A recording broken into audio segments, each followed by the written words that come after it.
So let's get more specific. We really want to talk about machine learning and how it's going to be a critical component of ECM in the future and any content management in the future. What can we expect? I mean, there's been a ton of innovation going on across many of the vendors, both old vendors and new vendors in this space. So I think if we look over the next couple of years, I think I've pegged analytics and the infusion of AI and machine learning is probably the most disruptive trend to hit this market in a little while. One of my colleagues wrote a couple of years ago about a report around, sharing your cubicle with robots. And he used the term the cognitive tipping point. And I kind of thought, well, what does that look like in the world of content management?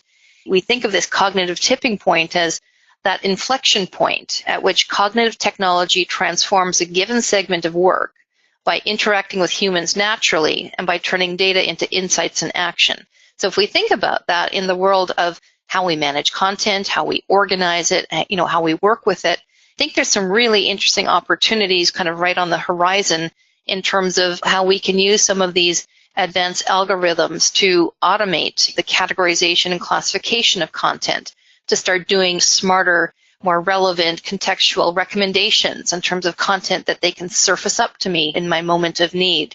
The ability to use alternative interfaces, voice commands to extract information, do automated translations. I think there's a whole range of these intelligent cognitive services that are quite rapidly coming into this market. If we think about some of the opportunities that artificial intelligence and the algorithms behind it can bring to the table, the kinds of things that we can do with this that we couldn't necessarily do at scale with just human eyes alone is, can we sense what kind of information is out there, especially when it comes to non-textual data? We've got video, we've got audio, we've got images, we've got photos with faces in it. Can the tools start to recognize the patterns, extract the text so we can engage with a video by understanding the text of the spoken word contained within it?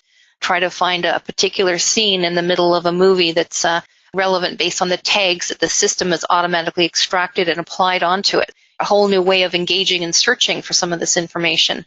Speech analytics, text analytics, even automated translation from one language to another.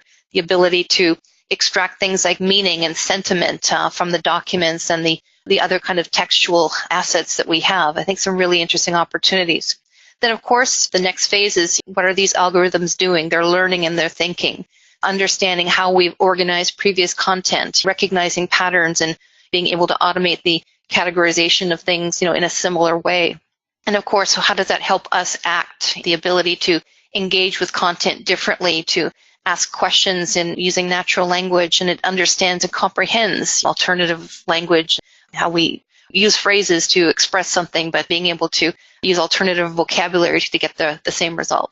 I think some really interesting opportunities, especially if we recognize the scale of digital content is continuing to grow. If we think about these intelligent content services, some of these new opportunities, again, using natural language that will give us some enhanced understanding of the content and allow us to consume things and find things in different ways using different kinds of vocabulary. Using the machine learning algorithms to automatically categorize and automate kickoff processes, being able to get that contextual capture and automated categorization at scale. Again, recognizing the signals, what the document is about, where did it come from, who was the author, being able to extract that information and tag it in meaningful ways. And then from a migration perspective, I think some of the more manual or lift and shift kind of efforts around migration and movement of content will disappear in favor of more automated approaches, again, being able to extract some of this meaning in the metadata and do things in a much more automated fashion.